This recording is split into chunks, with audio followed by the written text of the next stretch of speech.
उस जमाने में लोग ये कहते थे कि जब सांप 100 साल का हो जाता है तो उसके पास खुद को इंसानी रूप में बदलने की शक्ति आ जाती है और वह आपस में बातें भी कर सकते हैं।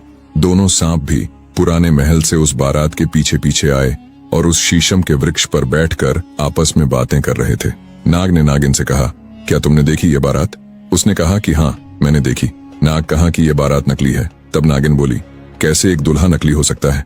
तब नाग दुखी होते हुए बोला, इस पालकी में जो दूल्हा है वह नकली है और वह एक पुतला है। सुबह होते ही यह बुढ़िया रोना पीटना शुरू कर देगी और लोगों से कहेगी कि उस दूल्हे को किसी ने देख लिया है जिससे वह एक पुतला बन गया है। इस सारे झूठ और फरेब के पीछे उसके भाई जादूगर का हाथ है।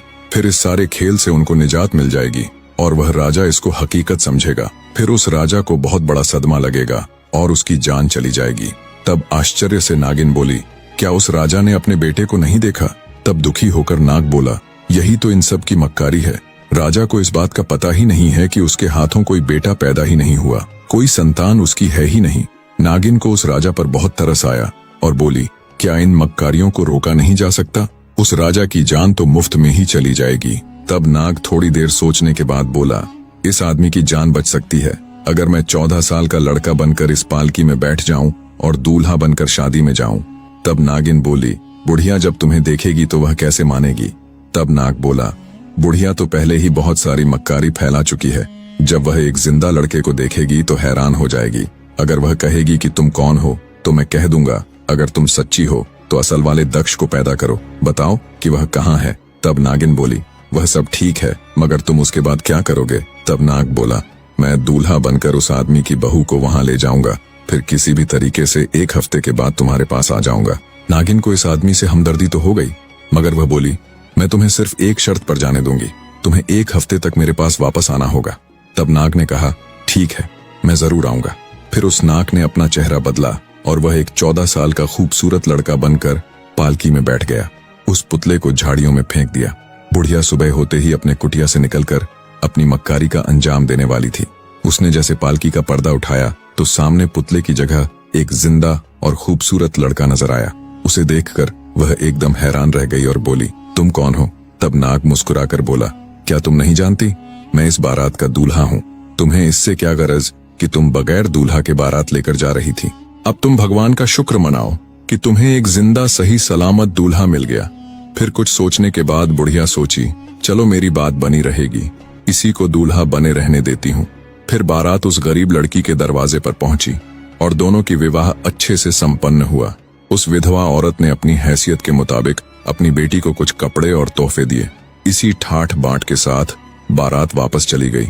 इन 14 सालों में उस राजा ने कैसे दिन गुजारे थे ये सिर्फ वही जानता था। इस 14 साल के इंतजार में आज का दिन उसके लिए बहुत ही खुशी का दिन था। वह बहुत बेसब्री से बारात का इंतजार कर रहा था। जब बारात महल के दरवाजे पर पहुंची तो राजा ने दौड़कर पालकी का पर्दा उठाया और अपने बेटे को गले से लगा लिया। उसका माथा चूमा, फिर उसके चेहरे को काफी देर तक देखता रहा। उसका दिल खुशी से उछल रहा था। उसका दिल चाह रहा था कि वह अपने बेटे को एक पल के लिए भी अपने से दूर ना करे।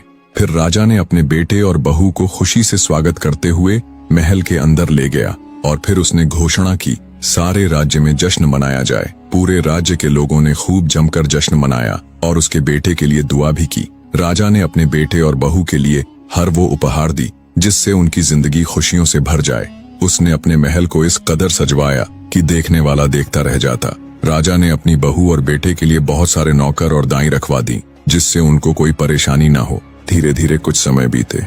जब नाग ने इंसानों की दुनिया में यह ऐशो आराम देखा तो अपनी पहली जिंदगी को भूल बैठा कि वह किसी नागिन का पति है। जब भी उसे अपनी नागिन का ख्याल आता तो फिर यह सोचकर भुला देता कि वह किसी न किसी तरीके से अपने दिन गुजार ही लेगी।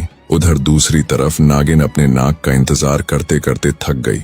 उसके दिल में बेचैनी बढ़ती जा रही थी। आखिर उसने सोचा कि अब वह खुद अपने नाग की तलाश में जाएगी और उसे उसका वादा याद दिलाएगी। उसने अपने कुनबे के तमाम नाग और नागिनों को जमा किया और उनकी महफिल में अपने दिल का हाल सुनाया। उसने अपने कुनबे से इजाजत मांगी कि वह इंसानों की दुनिया में जाकर अपने नाग को तलाश करेगी। कुनबे के सभी नाग नागिन उसकी जुदाई से उदास हो गए, लेकिन उसकी मोहब्बत और इरादे को देखकर उन्होंने उसे इजाजत दे दी। नागिन अपने कुनबे से अनुमति लेकर एक अजनबी दुनिया की ओर निकल पड़ी। नागिन ने जंगलों, नदियों और पहाड़ों को पार किया उसने हर जगह अपने नाग को तलाश किया, लेकिन उसे कहीं भी उसका सुराग न मिला। उसकी उम्मीदें कभी टूटती कभी जुड़ती, लेकिन उसने हार नहीं मानी। आखिरकार एक दिन वह एक भव्य महल तक पहुंची। दिन भर वह महल के बाग में छुपी रही। उसकी आंखें महल के हर कोने को टटोल रही थीं, शायद कहीं उसे अपने नाग की झलक मिल जाए। जैसे ही रात हुई, नागिन ने हिम्मत जुटाई और महल के दरवाजे की तरफ बढ़ी, लेकिन अफसोस, महल में दाखिल होने के सभी रास्ते बंद थे। कोई सुराख नजर नहीं आ रही थी जिससे वह अंदर जा सके। मायूसी और थकान के बावजूद उसने उम्मीद का दामन न छोड़ा और मजबूर होकर बाग में ही एक झाड़ी के पीछे छुप गई। सुबह होते ही महल का एक दरवाजा खुला। नागिन ने मौका देखा और फौरन अंदर दाखिल हो गई, लेकिन उसकी किस्मत ने उसका साथ ना दिया। एक आदमी ने उसे देख लिया और चीखते हुए शोर मचाने लगा।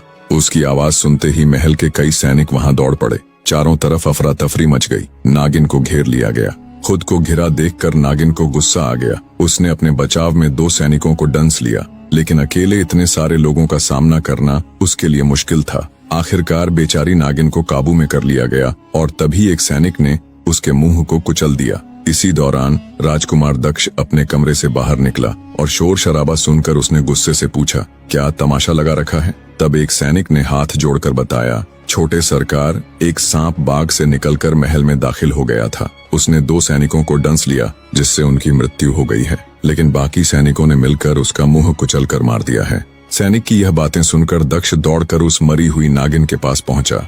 उसे देखते ही उसकी आंखों में आंसू भर आए, क्योंकि उसको याद आया कि वह अपने पहली पत्नी नागिन के साथ बेवफाई करके अकेला छोड़ आया था, और अब उसकी मोहब्बत और वफा के जज्बे का यह अंजाम देखकर वह बहुत दुखी हुआ।